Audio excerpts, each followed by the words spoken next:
People always talk about that gut feeling, like it's some sixth sense. Thing is, most of us don't listen to it, not until something happens that makes you wish you had. My name's Noah Weller.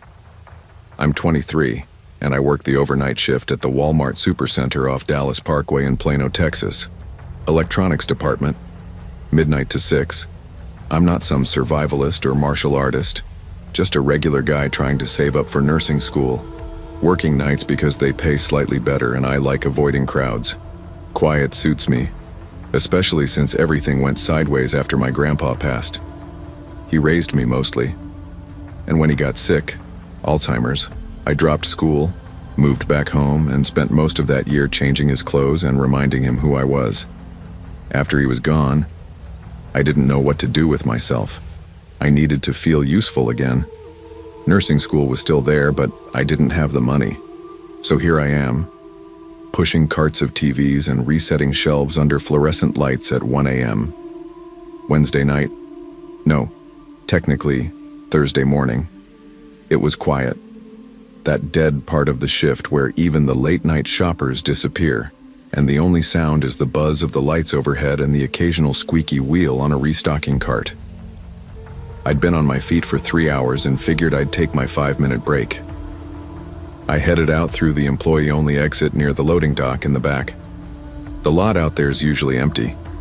No cameras, just a few dumpsters, vending machines, and the steel exit door that only opens from the inside. It's calm, which is what I needed. I cracked open a Red Bull, leaned against the wall, and just stood there. Not scrolling my phone, not listening to music, just taking in the quiet. The Texas air was warm but not unbearable, and for once, my brain wasn't racing. Then I saw it. An old tan Ford Expedition, rolling slowly through the empty lot. No headlights, no music, just crawling along. Didn't think much of it at first. People get lost. Some are waiting for rides. Maybe they're looking for someone. But then it passed again, and a third time. That's when something in me tensed. You ever get that sense someone's looking right through you? Like you're suddenly the center of something you didn't ask to be part of. The SUV slowed down again, then stopped. A man got out. Ball cap pulled low, sweatshirt zipped halfway, clean jeans. Looked like someone's gym coach or maybe a middle school dad. He walked toward me casually. Too casually. "Hey," he called out. "You work here?" "Yeah," I answered, instinctively polite. "What's up?" He pointed back toward the SUV. "Listen, man, I bought a 55-inch TV earlier, huge box. My back's kind of messed up and I just need help lifting it into the trunk. My brother was with me, but he ran inside. Could you give me a hand real quick? I can show you the receipt if you need it." I glanced toward the lot. I couldn't see anyone else, no brother, just the SUV. And something about the way he said it, I don't know, too rehearsed, like he'd said that exact line before. "Customer service is still open," I said. "They can send someone out to help you." He smiled. Friendly, but forced. "Yeah, they're slammed. I just saw you out here and figured I'd ask real quick. It'll take 2 minutes. I'd owe you, man." That's when I noticed the second guy. He was standing near the far wall of the building, not saying anything, just there, half in shadow, arms crossed, watching. That chill I'd felt, it turned into something sharper. I shifted my stance, one hand still holding the half-empty can, the other hovering near the door handle behind me. "I really gotta clock back in," I said, trying to keep my tone neutral. "Sorry, man." Cap guy laughed. "Come on, dude. I'm not asking you to carry a fridge, just a TV. What, you're not allowed to help anymore?" That tone. Slightly annoyed now, like I owed him something. That's when the second guy moved, just a step forward. Just enough to make it clear this wasn't some random buddy waiting in a car. He wasn't there to lift anything, he was there for me. I said, louder this time, "You should really check with the front. I'm not supposed to leave the dock unsupervised." Then I turned and pulled the steel door open. Behind me, Cap guy muttered something under his breath. I didn't stop to ask what. The door clicked shut behind me, and I locked it. My hand was shaking slightly, but not bad. I grabbed my radio.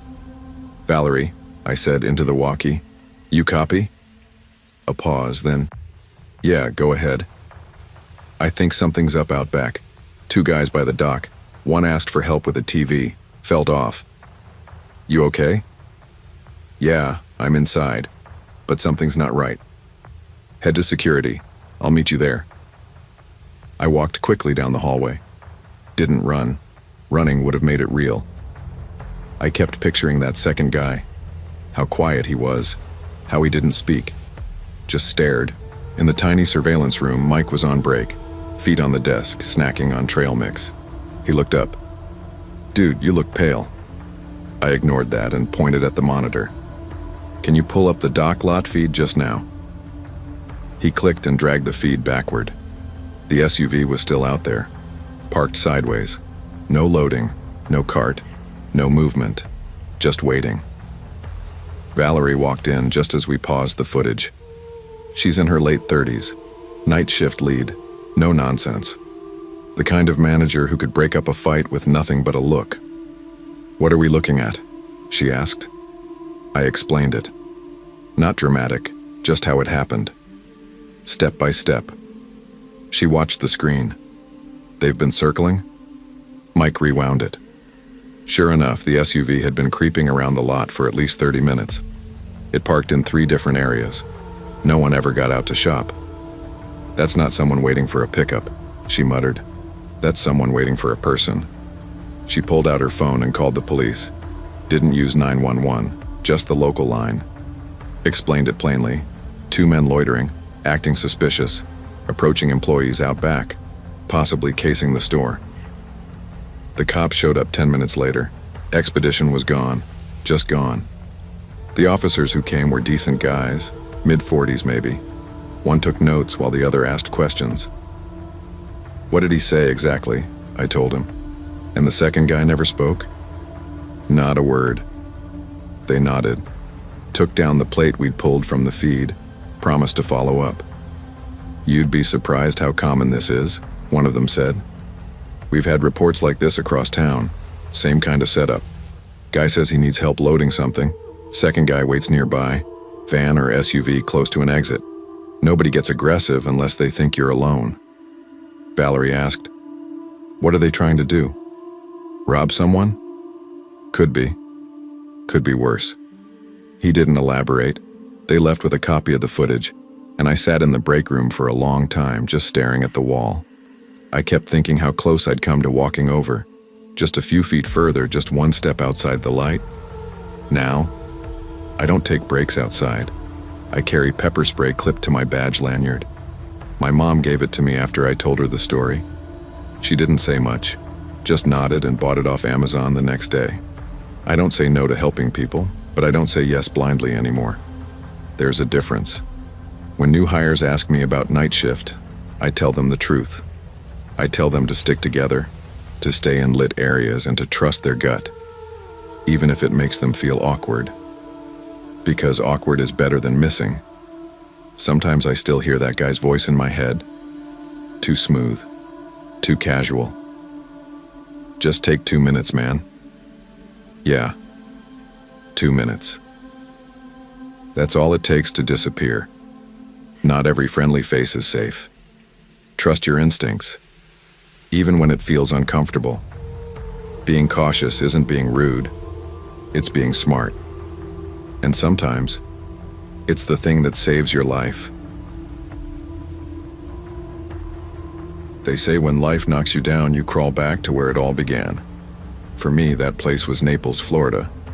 After breaking off a 2-year engagement in Chicago and walking away from a high-rise job I once thought would define me, I came home with 2 duffel bags, a cracked phone, and more emotional baggage than I cared to unpack. My sister Katie let me crash in her spare bedroom, the one with floral bed sheets and boxes of baby clothes she hadn't donated yet. She meant well, always did. And to her credit, she didn't ask too many questions. Just gave me a hug, slid over a house key and said, "You'll figure it out." A week later, I got hired for the overnight shift at the Walmart off Airport Pulling Road. Health and beauty aisles. Nothing glamorous, just me, a cart full of inventory, and the rhythmic piece of fluorescent lights buzzing at 3 a.m. I liked it. No customers, no office gossip, no ring on my finger to explain. Walmart became my blank slate. The only weird thing was aisle 9. My aisle. It always felt off. At first I thought I was being paranoid. I'd come in at 10 p.m., stock razors, shampoos, lotions, go home by 6 a.m. But little things started happening. Items were moved when I knew they hadn't been. A cap unscrewed here, a deodorant stick twisted open there. One night, all the Neutrogena products were facing backward, like someone had gone down the aisle intentionally flipping them. I reported it to Mitch, the overnight manager. He laughed. Probably teenagers playing hide and seek. You wouldn't believe what we've caught on cameras before. Some kid rollerbladed through the store last week. Still, I started taking pictures of how I left my shelves before breaks. I needed to prove to myself that something wasn't right. It wasn't until that third week, Friday night, somewhere close to 3 a.m., that I truly began to question everything. I was crouched near the lower shampoo rack, restocking Dove bottles, when I heard something move. A faint scuff. A breath? I couldn't tell, but it came from just beyond the corner of my aisle.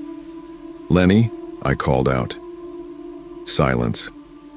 Just the faint hum of the freezer section down the way and the low creak of something unseen. I stood up slowly, heart ticking just a bit faster. It wasn't unusual for co-workers to mess around. Lenny especially liked to sneak up on people and make them drop product. He called it Walmart tag. It was stupid. Still, something about the way that scuff had sounded, it didn't feel playful. I stepped around the end cap, expecting to see someone crouched behind the shampoo display, but there was no one. Just an empty aisle, cold, still. And then I saw it. A tiny travel-size conditioner bottle standing perfectly upright in the middle of the floor, right at the junction between aisle 9 and the clearance shelf. It hadn't been there before. I would have noticed. Next to it was a small yellow sticky note. The pen ink had bled slightly, like it had been written with a shaky hand. 2 words. "You see?" I stood there, gripping my price gun so tight it left an indent in my palm. My throat felt dry. I backed away, almost tripping over the edge of the bottom shelf. I called Mitch on the walkie, told him someone was messing around near my section. Within 10 minutes, night security had done a sweep. No one was hiding in the aisles, no backdoor breaches. And of course, the security cameras that pointed toward aisle 9? Static. 7 minutes of glitchy nothing between 2:42 and 2:49 a.m. "You sure you're not just tired?" Mitch asked, one eyebrow raised like I was overreacting. "I didn't imagine it," I muttered. "Well, whoever it was, they're gone now. You should take your break, get some air." That was the only suggestion he ever had. Take a break. So I did. I walked to the employee lot and sat in my car, trying to calm down. That's when I saw it. My passenger side mirror was folded in. I never parked that close to anyone.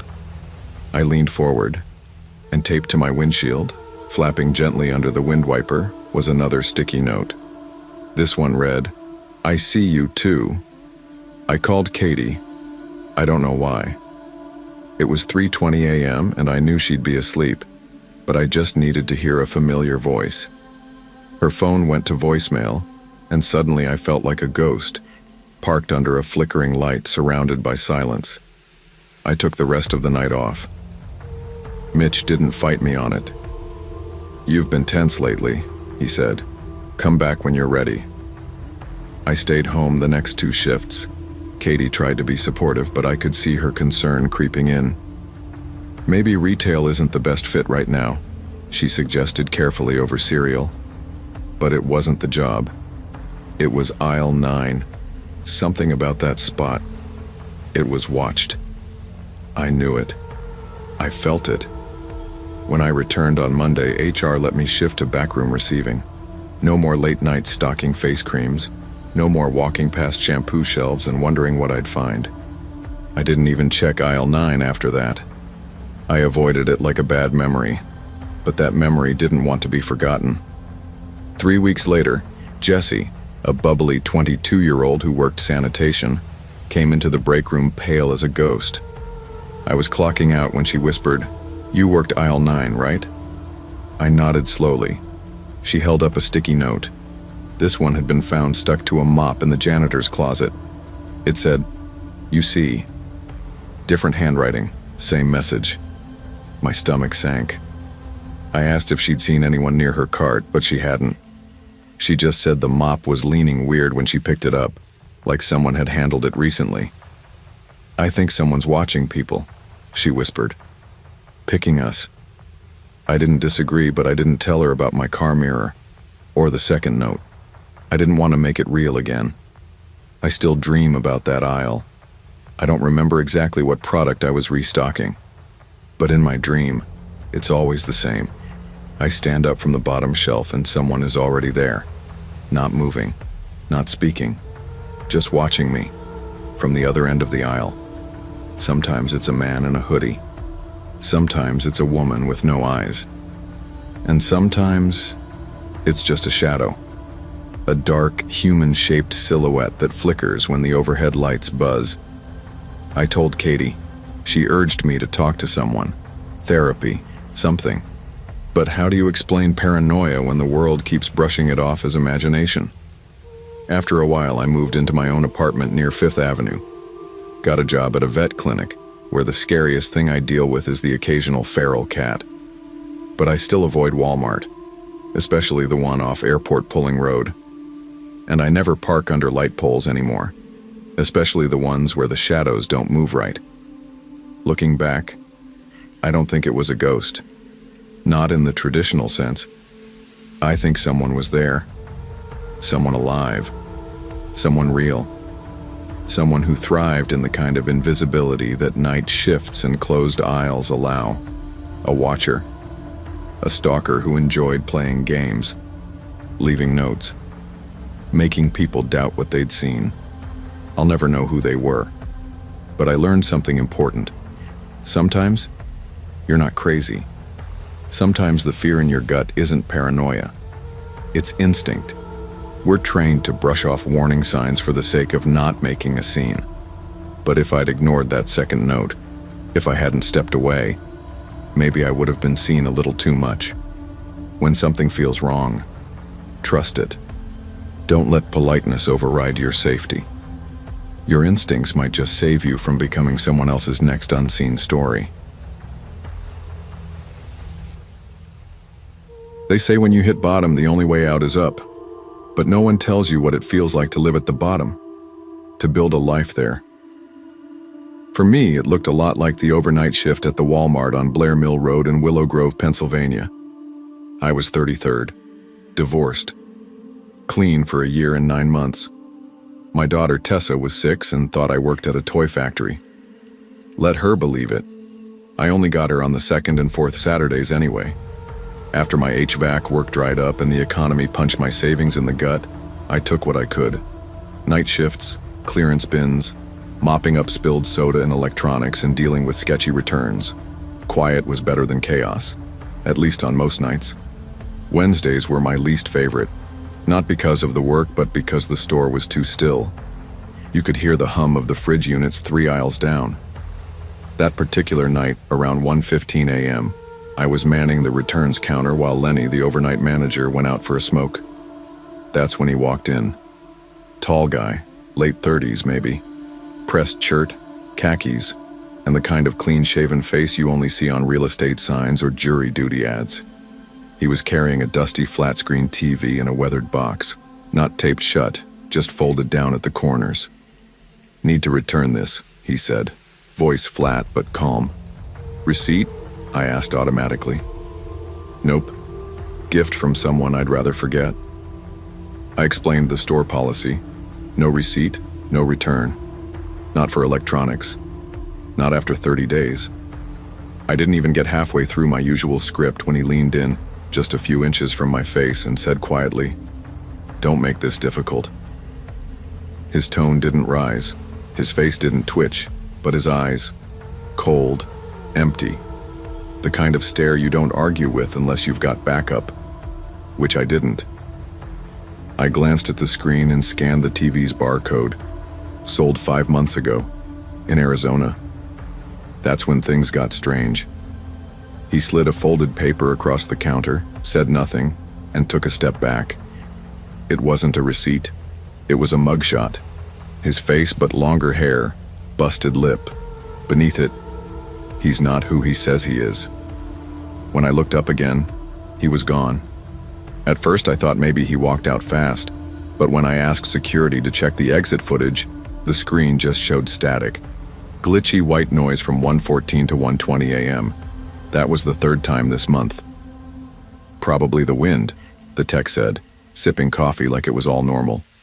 Or some cables loose on the east panels. I wasn't convinced.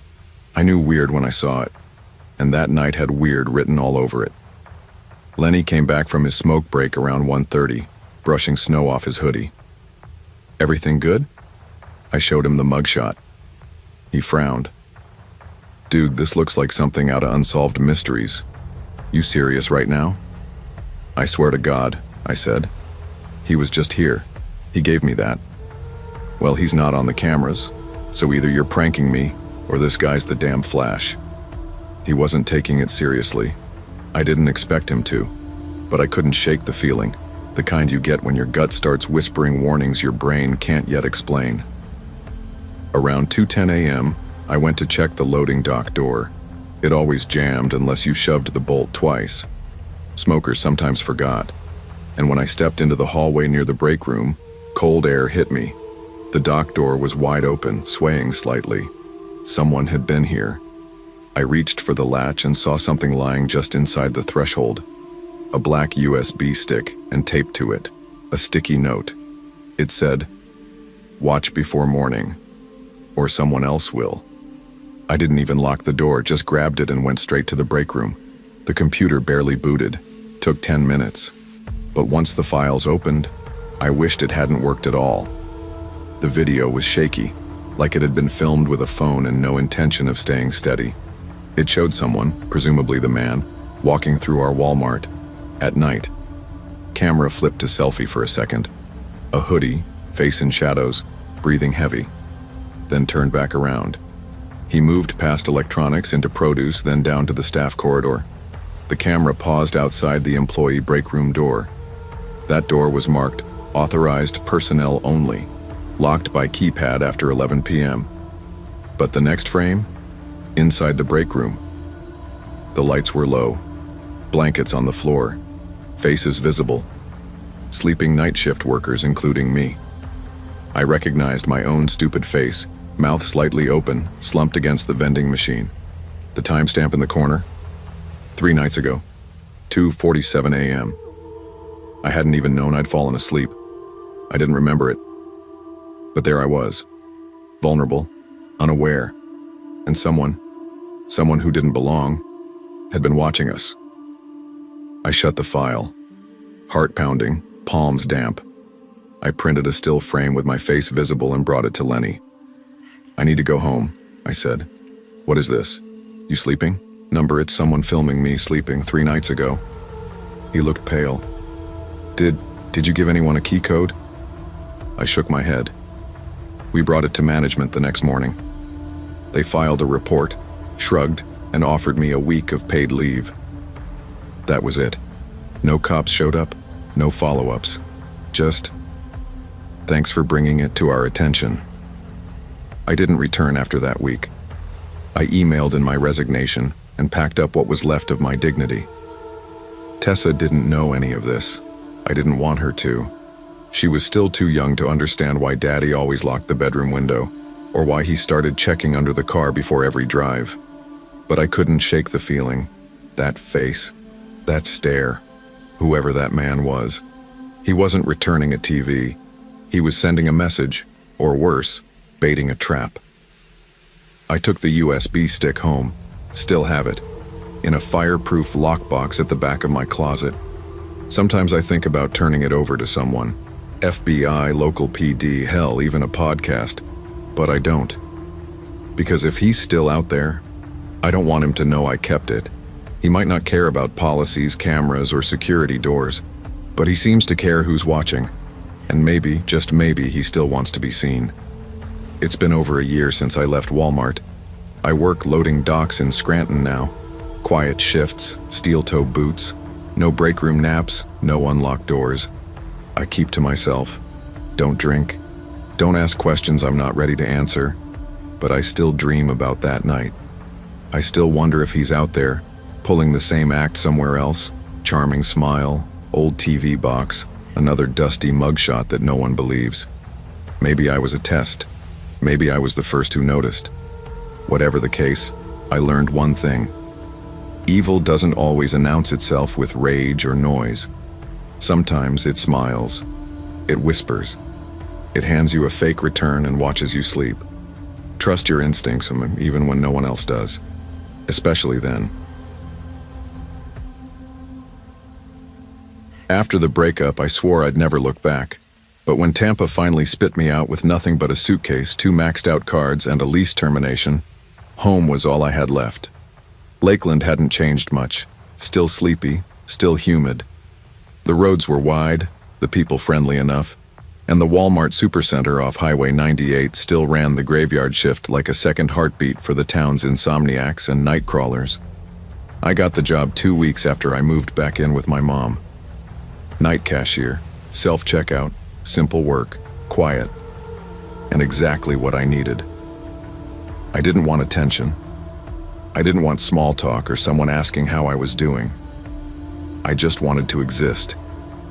Under the fluorescent lights, with the beeps of scanned cereal boxes and the occasional, "Ma'am, this won't scan," breaking the silence. Most nights blurred together, 10 p.m. to 6 a.m., like a soft fog. Customers came in waves, tired nurses, twitchy teenagers, truckers grabbing microwave burritos. By 12:30, it got real still. Sometimes I'd play podcasts during my breaks, mostly true crime, oddly comforting. The grisly stories made me feel alert, prepared. I always figured if something weird ever happened, I'd be ready. But I wasn't. That Sunday started normal. It was already past midnight, and the store had dipped into its quiet lull. I was restocking gum at the register when I saw her. She walked in fast, a woman in her late 30s maybe, wearing a blue vest, but not one of ours. Outdated logo, faded print, no barcode on her badge. Something was off. She came straight to me. "Pick up for the Brensons," she said. No smile. Her hair was damp like she'd just stepped out of a downpour, though it hadn't rained in days. "Do you have an order number?" I asked. She paused. Her fingers fidgeted at her side. Then, without a word, she turned and walked toward the back, toward the stockroom doors marked employees only. I watched her disappear without hesitation. Something in my gut twisted. I pressed the call button on the store radio. "Victor to self-check, come in." No response. "Hey, Vic, you around? Got a customer heading to the back without clearance?" Silence. I glanced at the hallway where the woman had vanished. Those doors weren't supposed to open for anyone without clearance, especially not pickup customers. Most online orders were handled at the front or brought out by staff. I stood there for a moment, hesitating. I should have just stayed put. Let someone else deal with it. But curiosity has a way of pulling at your feet. I stepped toward the stockroom. The lights overhead flickered like they were struggling to stay awake. It smelled faintly of cleaning chemicals and cardboard. Then I heard it. Breathing, but not hers. Heavy, uneven, like someone bigger. And then he stepped out from the walk-in freezer, a man in a Walmart cap pushing a cart. Tall, late 40s maybe, thick beard, stiff expression. But I'd never seen him before. No name badge, no recognition. He didn't acknowledge me, just wheeled the cart, sealed boxes stacked high, right past me and into the general aisles like he owned the place. Before I could say a word, the woman reappeared, coat zipped high, something bulging under it. That's when I moved. I hit the emergency alert on my store radio. 2 quick taps, like they trained us. But instead of the usual chirp and tone, it just hissed static. Dead. Panicked, I reached for my phone. Gone. My apron was empty.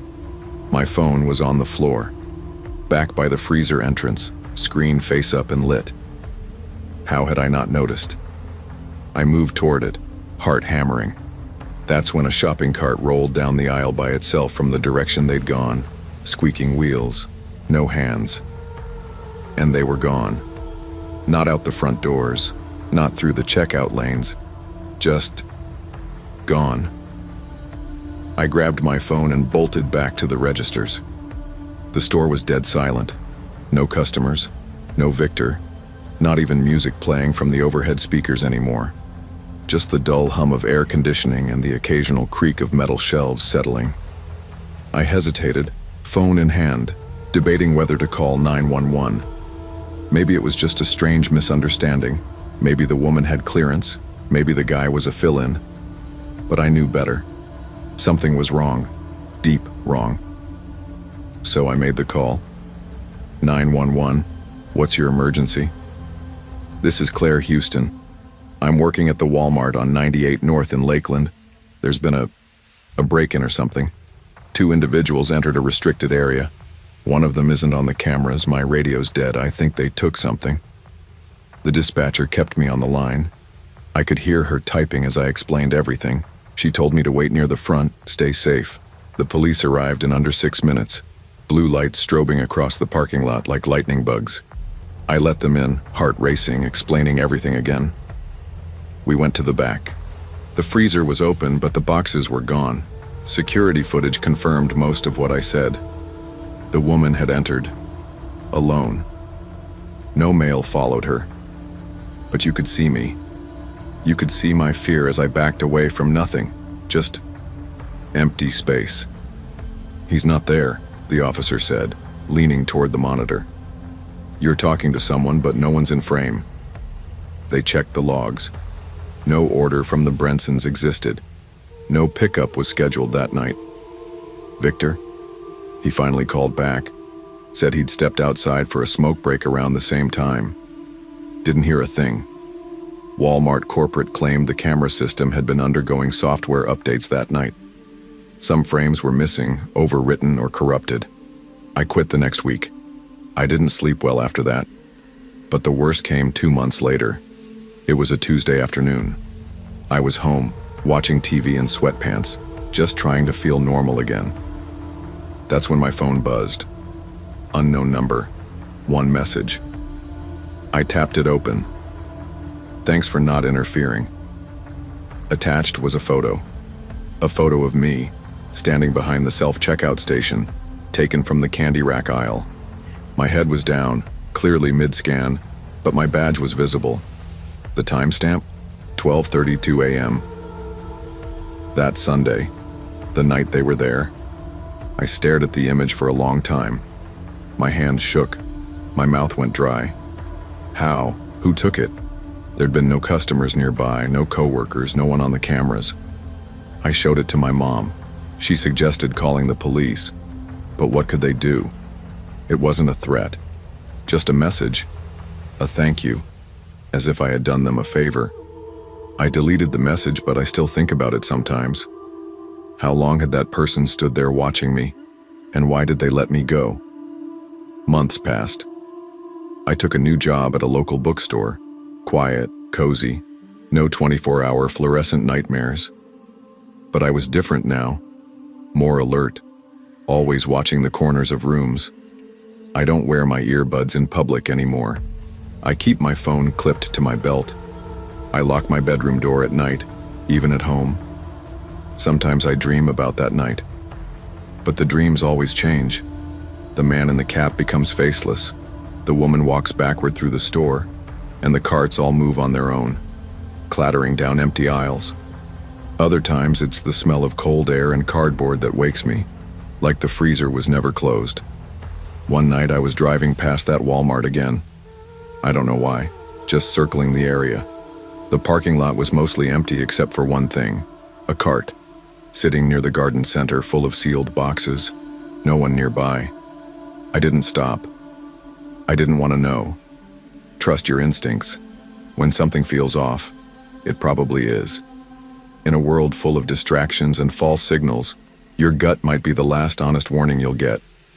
Pay attention, ask questions, and above all, never ignore the people who walk into your life at the wrong time, wearing the wrong uniform, asking for the wrong things. They say family always comes first, but when your family's broken in half, that's not so easy. I was 19, working night shifts at the Walmart on Wilma Rudolph Boulevard in Clarksville, Tennessee. Overnight stocker, frozen goods and dry pantry. Not exactly glamorous, but it paid better than food service, and I needed every dollar. After Dad passed away from a heart attack last spring, it was just me and Lily, my 9-year-old sister, trying to hold it all together. That Friday night, our usual babysitter bailed last minute. Aunt Tara was out of town. I didn't have another option, so I brought Lily with me to work. Not onto the floor, just into the break room. I figured she could nap on the worn couch with her little stuffed rabbit, Mr. Buttons, just until 3 a.m., when the backup sitter was scheduled to come by. I'd sneak out during my lunch break and let her in. I didn't want to risk getting written up, but sometimes you've got to bend the rules for the people you love. Lily was fast asleep by the time I clocked in at 11:30 p.m. I checked on her twice before midnight. Everything was normal. She was curled up in her hoodie, holding Mr. Buttons to her chest like always. Then at 12:17 a.m., my phone buzzed in my pocket. Incoming call. Grandma Marlene. I stopped cold. I hadn't spoken to her in almost 2 years. After everything that happened, after she tried to take Lily from school one afternoon, manic and confused, Mom had filed a protective order. That order expired months ago, but Marlene never reached out. Until now. I declined the call. 10 seconds later, the front door buzzer rang. Bryce, the assistant manager, looked up from his tablet. "Some old ladies out front," he said casually. I walked over to the monitor and looked. My stomach dropped. It was her. There she was. Marlene. Barefoot on cold pavement. Her gray hair clumped at the roots, face pale and pulled tight. She stared into the security camera like she knew exactly where it was, exactly how to look. And in her hands, dangling by one ear, was Mr. Buttons, Lily's rabbit. I didn't even think. I bolted toward the break room, my sneakers sliding a little on the waxed floor. Lily was still there, asleep, safe, thank God. But Mr. Buttons was gone. I scanned the room in disbelief. How the hell did she get the rabbit? The doors were locked. We'd been inside all night. Was she ever really asleep with it? Did I miss something? I crouched and gently shook Lily awake. Hey, sweet pea, it's okay," I whispered. "Did you bring Mr. Buttons when you laid down?" She nodded, still groggy. "He was right here." That's when the knock came. Not from the front door. We would have heard the buzzer again. This one echoed from the back of the store. The employee exit. 3 slow knocks. Bryce came jogging down the hallway. "What the hell is going on?" "It's her," I said. "My grandma. That woman outside. She's not supposed to be near Lily." Another knock, this time harder. "Stay here," Bryce said. "I'll check it." "No," I snapped. "You don't know her. Let's just call security." He waved me off and headed to the back. I pulled Lily into my arms and held her tight. Bryce radioed in. "Nothing back here."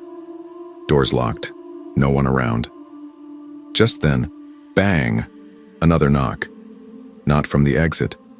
This time it came from inside the emergency stairwell next to dry goods. I swear the temperature dropped. Lily clung to me, half awake now, breathing fast. "Why is she here?" she whispered. "Is she mad?" I didn't answer. I didn't want to lie, and I didn't want to tell the truth either. Bryce radioed again. "Okay, something's off. I checked the cameras. She's not at the front door anymore. No sign of her outside." That meant one of two things. Either she left, or she got inside. I didn't want to believe it, but we weren't taking chances. I scooped up Lily and rushed us into the nearest locked room I could find, the employee restroom. It had a deadbolt and solid walls. I latched it, pulled down the changing station, and sat with her in my lap. I tried to call 911. Busy. I tried again, and again. Finally, on the fourth try, I got through. As I gave our location, I heard it. A faint sound coming through the air vent above us. Singing. Software raspy. Lily, Lily, little bird. My heart dropped. It was the lullaby. Her lullaby. The one she used to hum before everything fell apart. The one she sang when she tried to take Lily that day outside the school playground. Lily froze in my lap. "That's her song," she whispered. I held her tighter. The dispatcher asked if I could hear anything unusual. I didn't know how to explain it. "She's inside. I don't know how, but she's here. Please get someone here now." The singing stopped.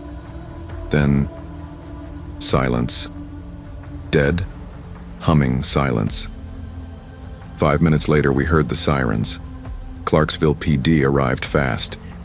I could hear them shouting across the store, heavy boots on tile. I shook off the first one. The third note I kept, taped it to my mirror. It reminds me, teaching is more than grammar. It's being present, not frozen. I haven't returned to the high school yet. Maybe I'll try. But "you left us" haunts me, a call to action, a caution. In every classroom, every hallway, utter passivity can wound more than words. Tonight, as I lie here, with the hum of HVAC cycling through my window, I understand truth clearly. Being present matters more than being right. When someone hurts or reaches out, your silence can speak louder than any apology. Don't walk away and hide in inertia. Stay with them. Whether in a dim aisle, a noisy classroom, or a fragile moment at 2:10 a.m., you can be the difference between guilt and grace, neglect and healing. I never thought I'd find solace in a night shift at Walmart. At 45, I was a high school English teacher, until a student incident left me shaken, unable to face a classroom again. I took a leave, dubiously assured everyone I'd reset. But true peace proved elusive. Plymouth winters bite early, and that Tuesday evening was colder than usual. I clocked in at 10:30 p.m., alone on the overnight shift. No manager in sight, just me, a mop, and a cart full of detergent. Jules, a jittery 22-year-old I trained months ago, wanted the night off. Mercy, fatigue, escaped me. I swapped shifts, and here I was. The store felt silent, too quiet, beneath flickering fluorescence. I pushed my cart through aisle 5, reciting sonnets to myself to calm my rattling mind. Repetition helped. I stocked, I organized, I found peace in routine. But something felt off. Maybe the residual guilt that clung to my chest. Maybe the cold seeping into tile and steel. I shook my head and focused on the task, filling the bottom rows with Tide Pods. Every bag identical, but that's what helped.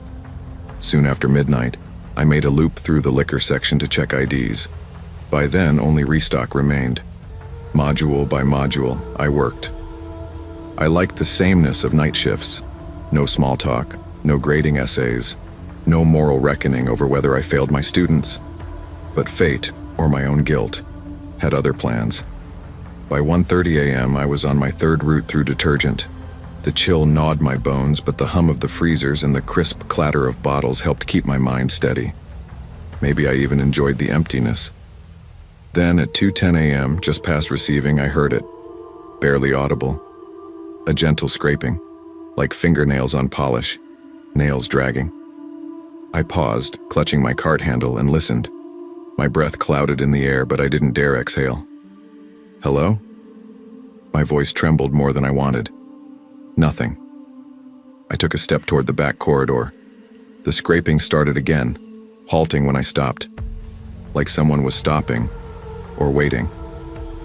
I flicked the lights off and on. They blinked twice, then steadied. The store was empty, or so it felt. I moved forward until I stood under that yellow exit sign. The chill poured down my collarbone. Then I saw him. The figure stood at the corridor entrance. He looked like an older teenage boy, hoodie shredded at the sleeves, backlit by emergency lights. I froze. He said nothing at first. "Can I help you, buddy?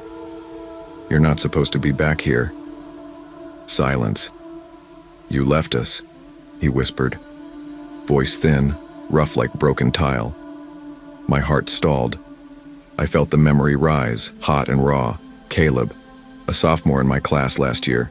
His eyes wild, hands shaking, brandishing scissors during a poetry discussion. Too close, too violent. I froze. I didn't stop him.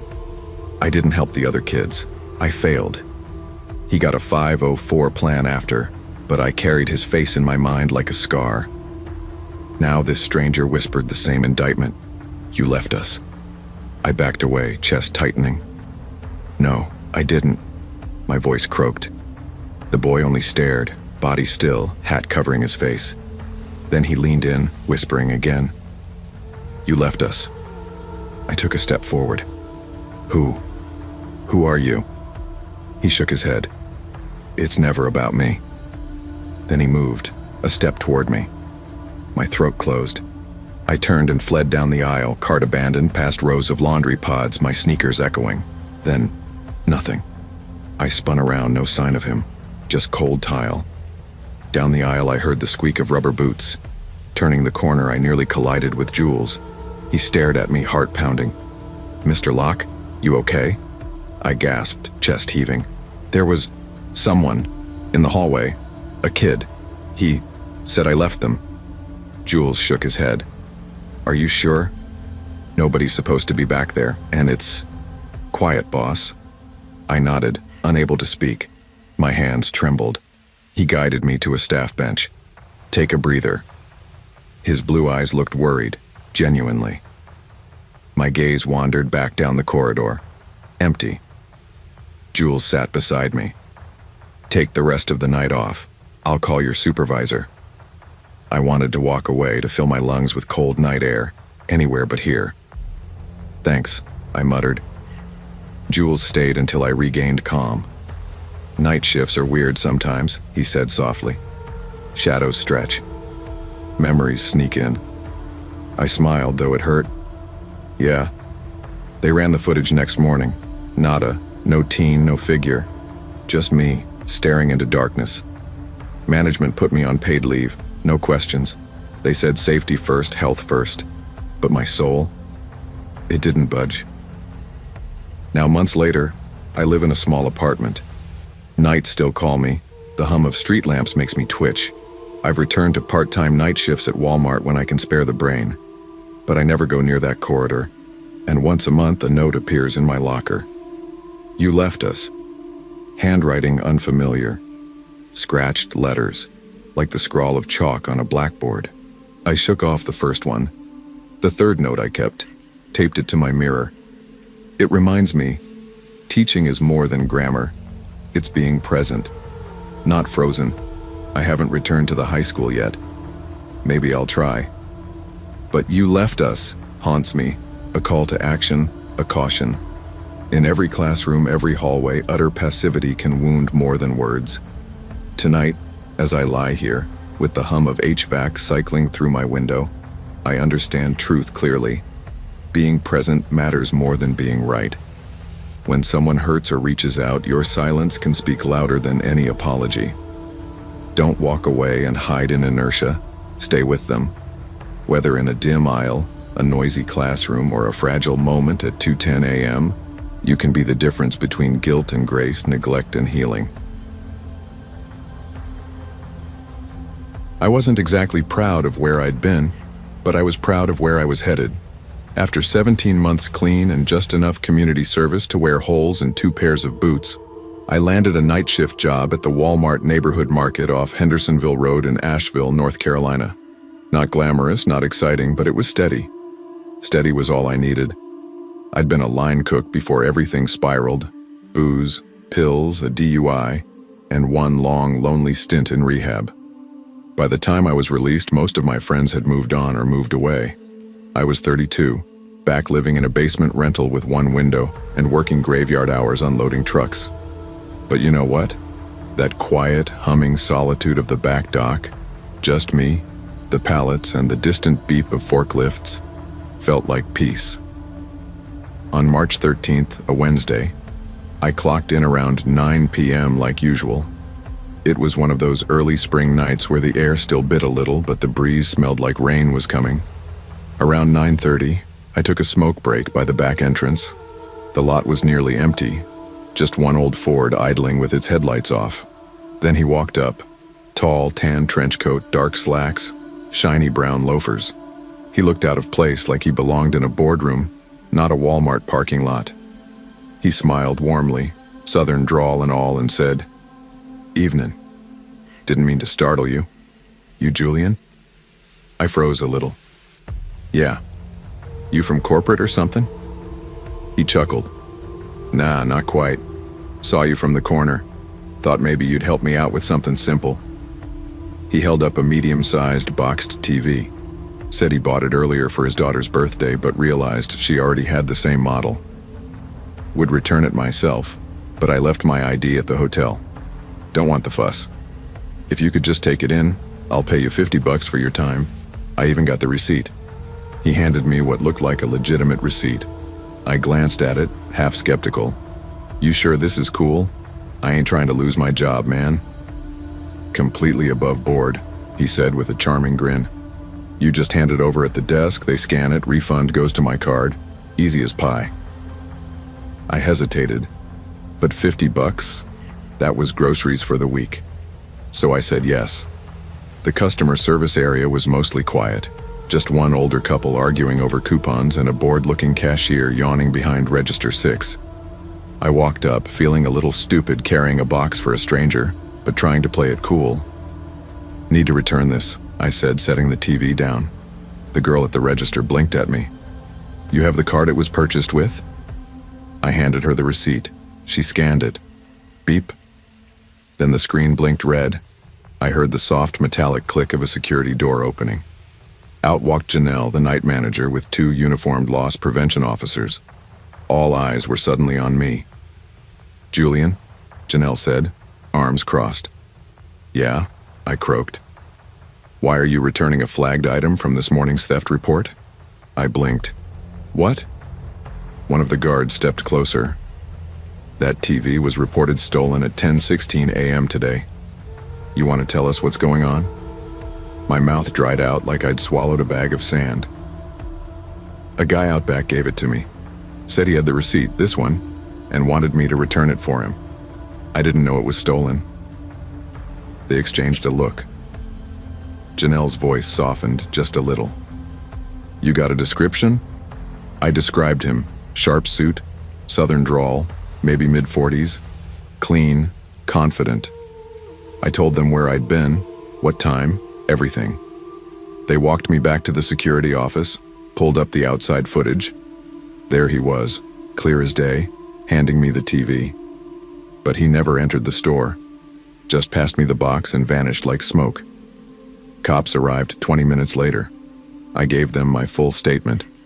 They said I was lucky. It could have been worse. Some scammers set you up, then bolt. Some leave you holding stolen credit cards or fake IDs. I might have gone to jail if the cameras weren't clear, but that didn't stop the rumors. Even though management didn't fire me, word got around fast. That's the thing about night shifts. People talk, especially when there's nothing else to break the silence. Some coworkers looked at me differently. A couple stopped talking to me altogether. I'd catch whispers behind aisles. "That's the guy who got caught at register 6. I kept to myself more after that, took my breaks alone. It hurt, more than I'd like to admit. I'd spent the last year trying to prove I was done with bad decisions. Then one moment of hesitation, a desperate man taking an offer, and I was back to square one in everyone's eyes. Kyle, another dock guy, tried to ease it off. "Man, I believe you," he said. "People don't realize how easy it is to get played. That suit probably hit 3 other Walmarts before he found someone willing to help. I nodded, grateful, but still raw inside. 2 weeks later, I saw another return go down at Register 6. A woman returned a coffee maker, no drama. Still, I found myself scanning the parking lot like a hawk. I couldn't stop remembering the man's voice, that grin, the weight of the TV in my arms. And the worst part? A piece of me kept wondering what might have happened if I'd just said no. By early April, I'd stopped taking smoke breaks out back. I didn't want to see him again, even if I knew deep down I probably wouldn't. Still, every time I passed that spot near the dumpsters, I felt a chill. I started dreaming about it too, about red alerts, about trench coats, about my badge being torn off. It got to me. Not just the incident, but the idea that even when you're trying to be better, the world doesn't always give you space to breathe. Second chances are fragile things. One crack, and people only see the flaws. So I focused harder on my work, took extra shifts, volunteered to help in dry goods. I even started eating lunch with Kyle again, little by little rebuilding what I'd almost lost. Not everyone forgot, but a few forgave, and that mattered. It's been 6 months now. I'm still at the same Walmart, still unloading trucks, still avoiding Register 6, but I'm more careful. About people, about promises, about instincts. If something feels wrong now, I listen to that feeling. I trust my gut. I protect the second chance I fought so damn hard to earn.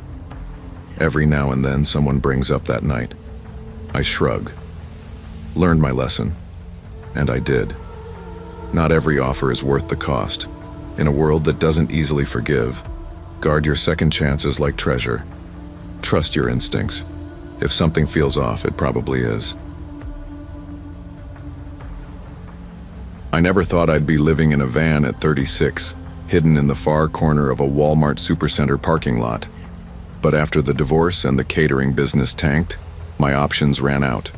My name's Carmen Ruiz, and back then, my world had shrunk to the night shift, a locker, and a seat that reclined just enough to pass for a bed.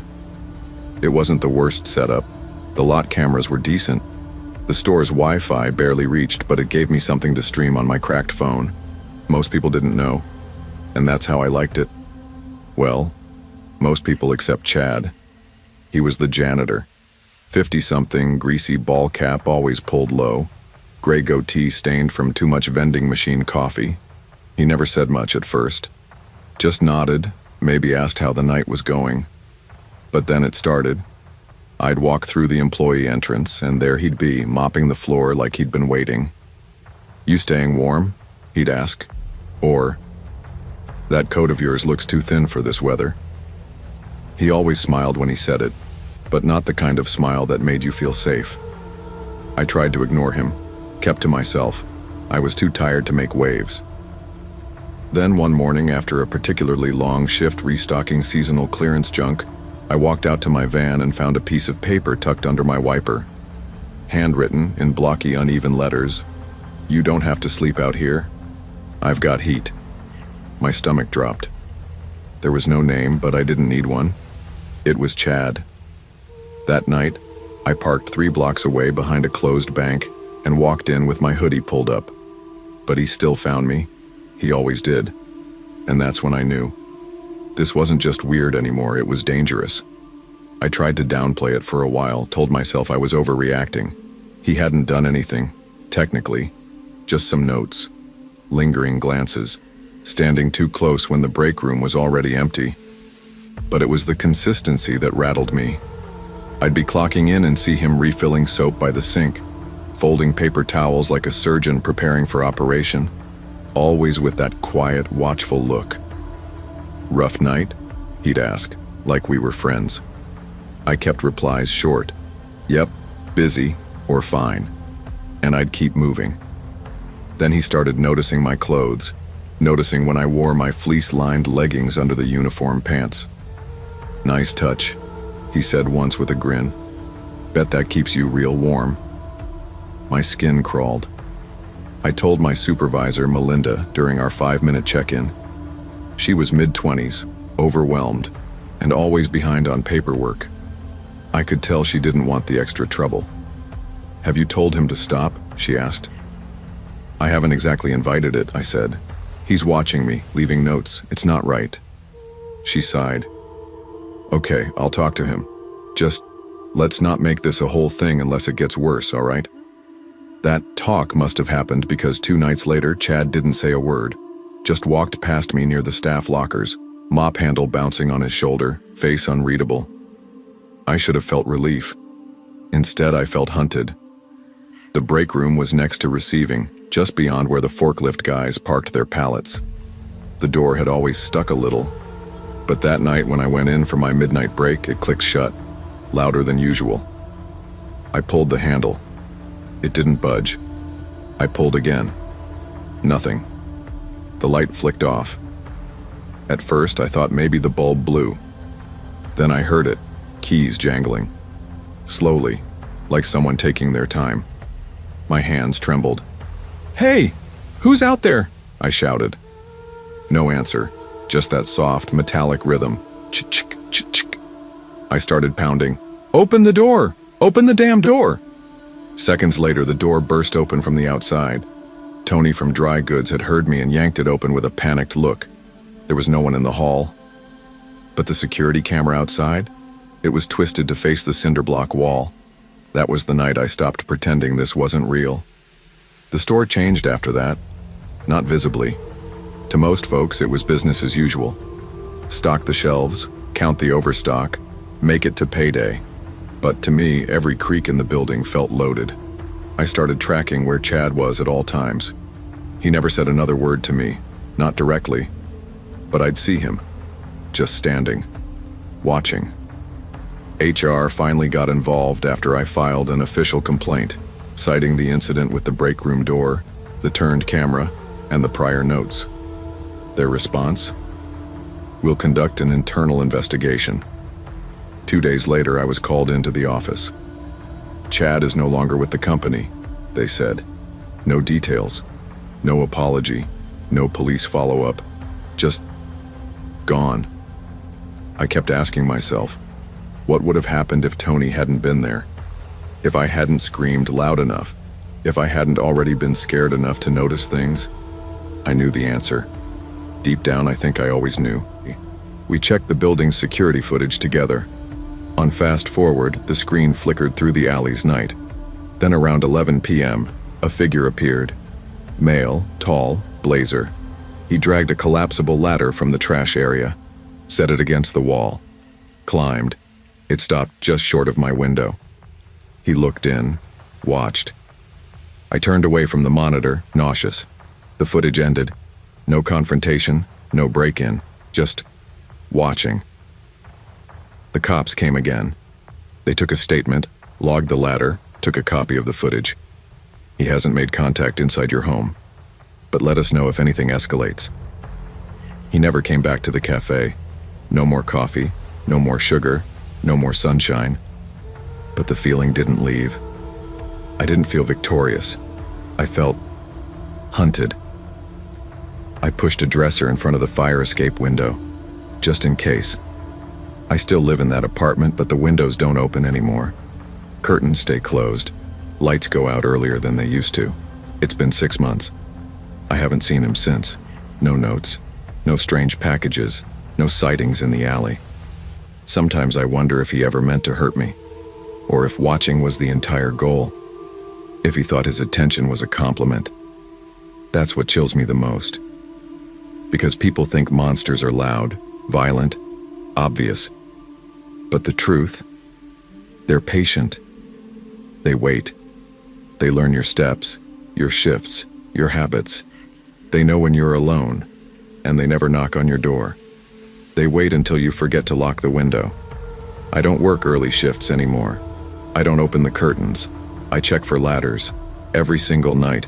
Pay attention to patterns, yours and theirs. What feels like routine to you might feel like opportunity to someone else. Trust your instincts. You don't owe anyone politeness at the cost of your safety.